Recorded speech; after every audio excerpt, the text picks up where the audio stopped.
Bienvenue à tous. Notre invité du jour est Constantin Amoussou, activiste politique béninois qu'on ne présente plus, mais également initiateur du sommet des jeunes leaders d'Afrique dont nous parlerons. Bonjour Constantin Amoussou. Bonjour madame. Un plaisir de vous avoir sur ce plateau. Vous avez quand même un peu disparu de tous nos radars, plus ou moins actifs sur les réseaux sociaux. Et là, c'est pour parler du sommet des jeunes leaders d'Afrique. Dites-moi, c'est quoi cette initiative ? Merci bien, Madame Rougnot. C'est un plaisir d'être en votre compagnie. Je voudrais d'entrée vous féliciter pour tout ce que vous faites. Merci. Pour la diffusion de l'information, de la bonne information. Et je me suis fait un peu rare depuis quelques petits mois, mais c'était pour moi également un plaisir de vous retrouver. Et je voudrais vous dire que le sommet des jeunes leaders d'Afrique est une initiative qui est partie de rencontres entre des jeunes africains qui se sont retrouvés dans une capitale africaine pour réfléchir sur d'abord la question de l'intégration, la question de la construction de la solidarité au sein des peuples d'Afrique, autour de l'union, autour de l'idée de l'union des peuples d'Afrique. Et à cette occasion, il s'est posé la problématique du modèle politique dans nos différents pays. Et donc, que fait-on? Oui, on prône l'intégration et c'est impératif pour les jeunes leaders d'Afrique que nous sommes de voir que nos États travaillent à converger pour créer, oui, peut-être, si possible, une seule monnaie, avoir une seule armée, parler d'une même langue sur les grandes questions internationales, constituer un grand marché à l'international. Mais la deuxième question qui suit de droit fil, c'est quelle est, disons, l'option politique avec laquelle cela se gérera à l'interne, que nous soyons dans le cadre d'une entité intégrée qui deviendra un grand État africain, ou même, pour le moment, de façon provisoire, à l'intérieur des unités nationales, des micro-unités nationales que nous avons. Nous sommes rendus compte que la question du modèle politique s'est posée et que, bien généralement, beaucoup de nos pays ont tendance à se gouverner dans la dictature, dans la persécution, dans la confiscation du pouvoir par certains leaders politiques. Vous savez qu'il ne suffit pas d'être panafricain pour avoir une même vue sur la façon politique dont les questions sont abordées. Il peut y avoir, et il y a parfois des leaders panafricains qui sont tout à fait d'accord avec le modèle dictatorial de gouvernance. Donc vous comprenez que ce n'est pas notre option. Et donc l'idée, c'est d'avoir une union solidaire des peuples d'Afrique travaillant autour non seulement de la construction d'une intégration plus forte, plus réelle de l'Afrique, donc l'union des peuples d'Afrique, non pas l'union des chefs d'État d'Afrique pour les peuples, ou bien au-dessus des peuples, l'union des peuples d'Afrique, c'est-à-dire faire en sorte que le Béninois, le Malien, le Sénégalais, le Burkinabé, le Congolais, le Camerounais, l'Algérien, le Sud-Africain, le Zambien, tous, autant qu'ils sont, pour peu qu'ils se rencontrent, qu'ils sachent que les causes qu'ils portent sont des causes solidaires, à tenir de façon solidaire, et quand cela, il est intéressant pour eux de travailler ensemble pour n'être pas seulement les consommateurs d'une union telle qu'elle se construit au sommet, mais pour être, disons, les promoteurs d'une union des peuples. Mais c'est bien beau tout ça, Constantin Amoussou, mais est-ce que, au-delà de tout, ce n'est pas encore un énième creuset pour parler et pour ne pas agir efficacement? Qu'est-ce que vous faites? Merci, vous posez une question intéressante. C'est vrai que ça fait de longues années que l'idée d'intégration se pose, que les débats se mènent autour de l'Union africaine, de la nécessité de construire des blocs unitaires. Et vous savez très bien que ça n'est pas, disons, pour le moment, dans le pouvoir des simples citoyens de décider de ce qui pourrait être fait. Si ce n'était que ça, il me semble que les citoyens étaient déjà prêts depuis de longues années à l'idée de la constitution d'une Afrique unie. Il reste que, oui, il faut passer à l'action. Et passer à l'action, c'est aussi ce que nous faisons. Parce que vous imaginez, j'ai quand même, avec les membres de l'équipe qui ont travaillé avec moi, parcouru un certain nombre de pays dans un délai record pour échanger. C'est au moins une dizaine de pays que nous avons parcouru sur moins d'un mois, même si nous n'avons pas tenu de sommet dans toutes les, disons, capitales qui nous ont accueillis. Nous en avons tenu 6. Et je veux vous dire qu'à chacune de ces étapes, l'idée était de passer du discours à l'action. Et nous ne voulons pas d'une action dont nous serons les consommateurs, mais d'une action dont nous serons les promoteurs, dont nous serons les concepteurs, Donc nous serons les pionniers, les figures. Oui, en termes d'action, qu'est-ce que vous proposez? Parce que jusque-là, je n'ai pas ma réponse. Oui, mais les actions ne naissent pas du jour au lendemain. Elles sont d'abord l'aboutissement d'idées réfléchies. Oui. Donc la première étape de ce projet, c'est d'abord d'appeler à la réflexion des leaders d'organisations de jeunesse partout dans ces pays. C'est pourquoi, lorsque nous nous rendons dans un pays, n'importe lequel, nous tenons les sommets à l'université, qui est le haut lieu du savoir. Nous y rencontrons les étudiants, les leaders d'organisations de jeunesse. Il n'y a pas voilà, et faire une sorte de brainstorming à l'occasion duquel les échanges d'idées permettent de faire des propositions, des débuts de propositions qui vont déboucher sur l'avant-projet qui fera l'objet d'un sommet, un grand sommet à cette fois-ci qui réunira les leaders qui ont pris part dans chacun des pays respectifs. Okay. Donc, je vous ai bien suivi. Ça veut dire que les sommets sont déjà en cours. Oui, bien sûr, nous avons déjà tenu ces sommets. Ok, alors dites-nous, quelles sont les problématiques autour desquelles ces sommets ont été tenus? Disons que globalement, nous avons déjà fait 6 sommets. Okay. Le premier sommet, c'était celui de Aladjo. Aladjo, c'est un district d'Accra. Okay. Donc Aladjo, c'est au Ghana. Et ce premier sommet a été l'occasion, comme pour les sommets qui vont suivre, de réfléchir globalement sur les 2 problématiques qui nous intéressent. D'une part, l'intégration africaine à la base, c'est ce que nous appelons l'Union africaine des peuples, et d'autre part, l'état de la démocratie sur le continent. Donc, globalement, ça a été la même thématique dans chaque pays, mais les passions se sont cristallisées sur un point ou un autre selon le pays dans lequel nous nous trouvons. La première chose qu'il faut relever, c'est que la bonne partie de cette traversée, de cette pérégrination, nous les avons faites en traversant d'un pays à l'autre par la voie routière. Je n'ai fait qu'une seule étape par voie aérienne parce que j'étais en retard sur le calendrier. C'était le seul moyen pour moi de rattraper l'étape. C'était l'étape d'Abidjan spécifiquement. Donc, la première des choses intéressantes, c'est que cela permet d'être en prise avec les questions qui ont alimenté le contenu des débats. J'ai parlé d'intégration, de l'unité, et, disons de la construction de peuples solidaires. Or, lorsque vous êtes, par exemple, vous quittez Aflao, disons au Togo, vous quittez Lomé au Togo, que vous traversez la frontière Aflao pour rentrer dans le Ghana, vous ne pouvez pas imaginer le nombre de fois où vous êtes exposé à de l'arnaque de la part des agents qui sont préposés aux frontières. Lorsque vous traversez le Mali pour le Sénégal, vous ne pouvez pas savoir le nombre de fois, malgré le fait que vous auriez sur vous votre passeport, toutes vos pièces à jour, le nombre de fois où vous êtes appelé, sollicité pour payer de l'argent aux agents qui n'ont même pas envie d'entendre parler de la CEDEAO, qui est l'intégration minimale déjà sous-régionale, avant d'avoir à entendre parler d'Union africaine et de tout le reste. Cela veut dire que, oui, les peuples eux-mêmes sont intégrés les uns aux autres, mais les frontières restent des éléments de blocage de cette intégration des peuples les uns vers les autres. Alors, pour l'organisation de ces sommets, les autres étapes non moins importantes, c'était la Côte d'Ivoire et Dakar. Oui, bon, la Côte d'Ivoire, c'était la dernière étape et elle était intéressante pour moi et pour 2 raisons. La première, parce que c'est en Côte d'Ivoire, à l'université de Cocody, comme dans un laboratoire, que l'idée de ces sommets a émergé. D'ailleurs, pas de mon esprit, mais de l'esprit des jeunes leaders de toute l'Afrique qui se sont réunis et qui se sont imposés de faire une déclaration sur la situation politique au Bénin.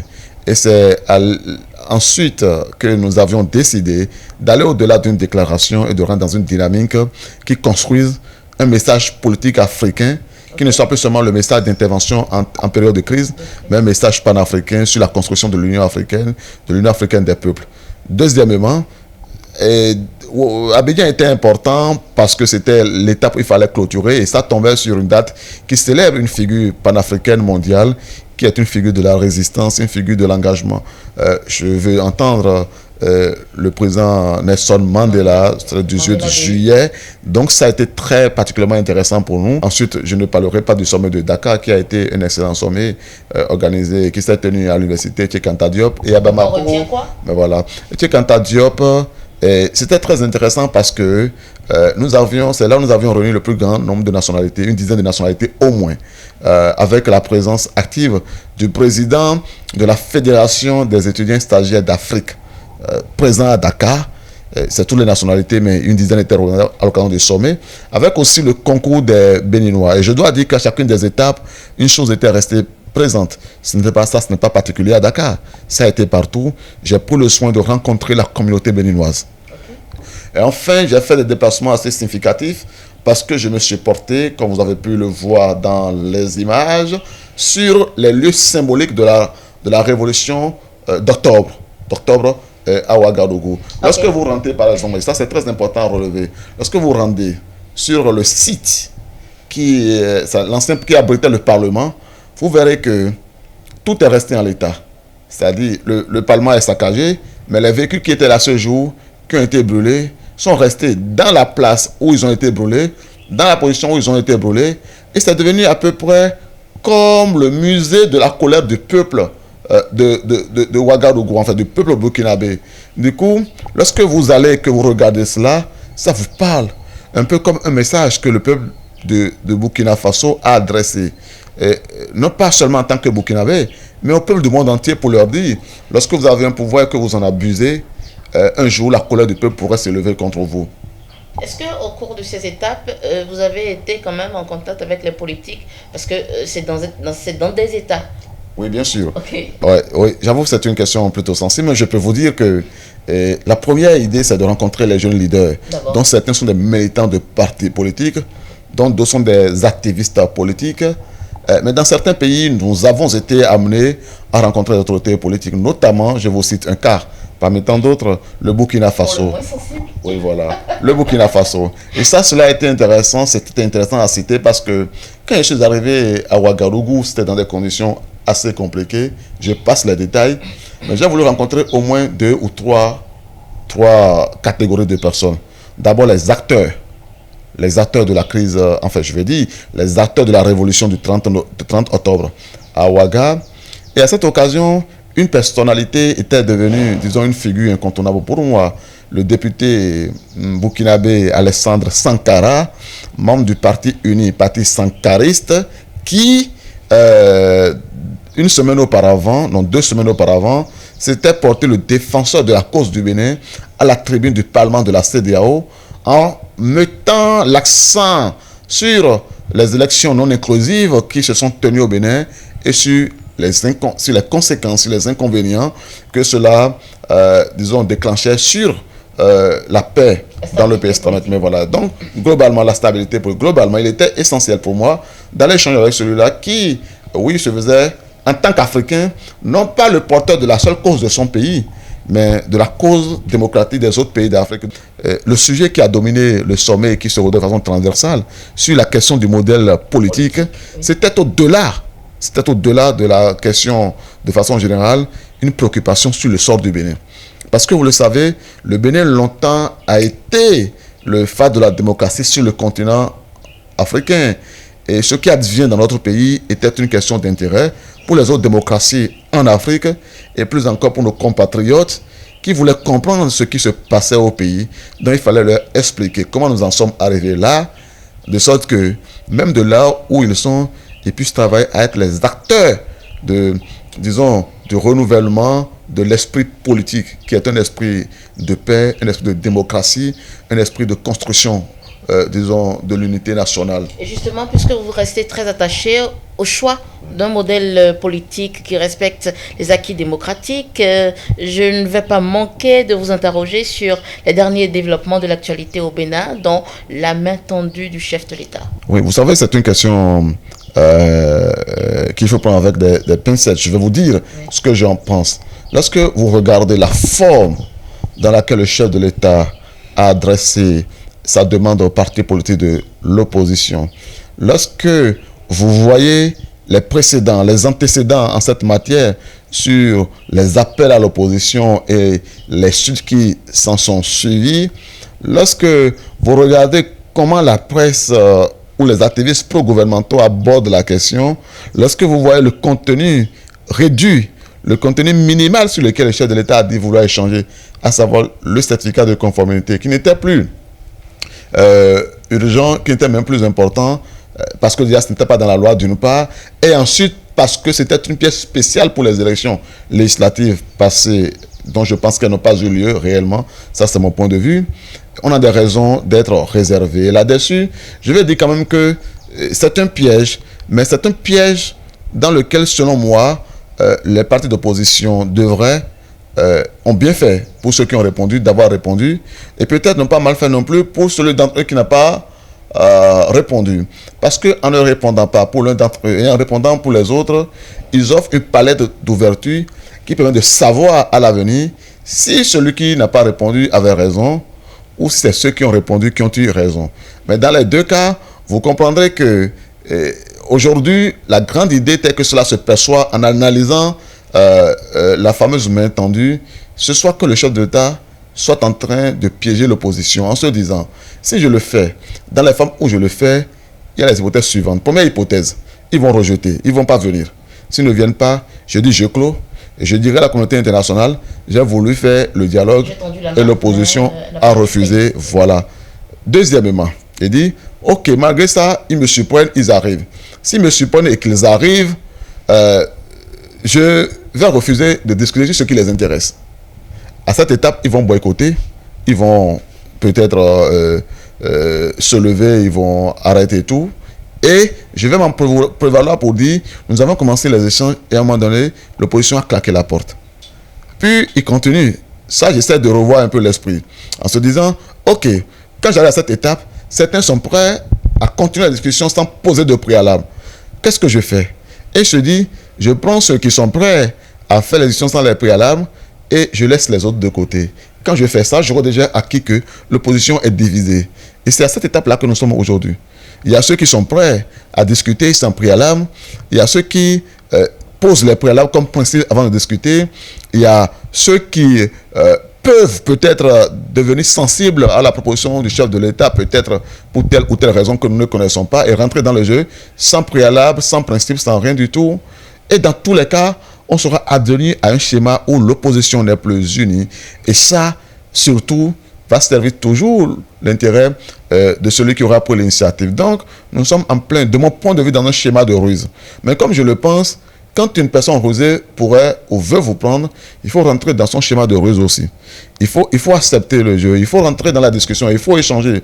Parce qu'en acceptant de s'asseoir à la table de négociation, chacun fait état de sa bonne foi. Pour que demain ne soit pas dit, en témoignant devant la communauté internationale, que ce serait l'opposition qui aurait empêché l'ouverture des échanges.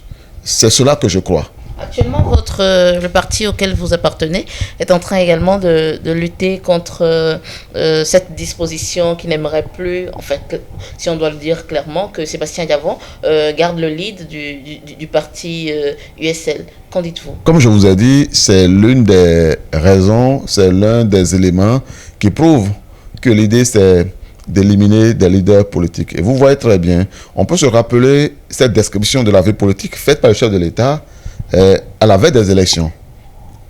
Quand il dit ce qui permet à un chef de l'État d'être réélu, de conserver son pouvoir, ce n'est pas son mandat, ce n'est pas ses résultats. Et il continue en disant, si tous les leaders politiques sont affaiblis, ils sont à votre pied. Si les partis politiques sont affaiblis, ils sont à votre pied. Si tous les hommes politiques, si les directeurs généraux, si les députés sont affaiblis et à votre pied, vous avez beau être mauvais, vous serez réélu. Si vous n'avez pas de compétiteur en face de vous, vous avez beau être mauvais, vous serez réélu. Si vous voyez les derniers développements, le tout dernier, c'est le cas de Lionel Zinsou qui vient de coper de quelques mois de condamnation, ce qui suppose qu'il devient inéligible. Ensuite, avant lui, il y avait eu Sébastien Diavon, 20 ans de prison. Avant lui, il y avait Komi Koutié, perçu comme un jeune qui monte, qui est sous le coup de plusieurs poursuites judiciaires, quand bien même à l'international, il a eu gain de cause. Et quand vous voyez ce cheminement, le président Boni Yayi, qui a été séquestré en dehors de toute disposition légale à son domicile, jusqu'à demander lui-même à être évacué hors du pays et peut-être leur coller la paix, vous voyez donc qu'on est en train d'éliminer tout ce qui pourrait déranger. Et vous ne pouvez pas imaginer le nombre de Béninois qui vivent aujourd'hui en exil. Et certains ne le proclament pas, mais ils vivent dans le maquis, ils sont très nombreux, loin de leurs familles, loin de leurs parents, Et c'est une situation plutôt délicate. Moi, je voudrais bien penser que le chef de l'État devrait finir par avoir à l'esprit que ce sont les Béninois qui ont travaillé pour qu'il soit élu. Et que, oui, il est président de la République. Ça, c'est dans l'histoire du Bénin. Ça ne peut plus s'effacer. Mais il reste que la façon dont il va gouverner restera aussi dans l'histoire. Il peut encore changer. Il peut encore changer. Et c'est tout le mal que nous le souhaitons. Merci Constantin Amoussou. Mesdames, Messieurs, merci de nous avoir suivis. On se retrouve pour un prochain numéro.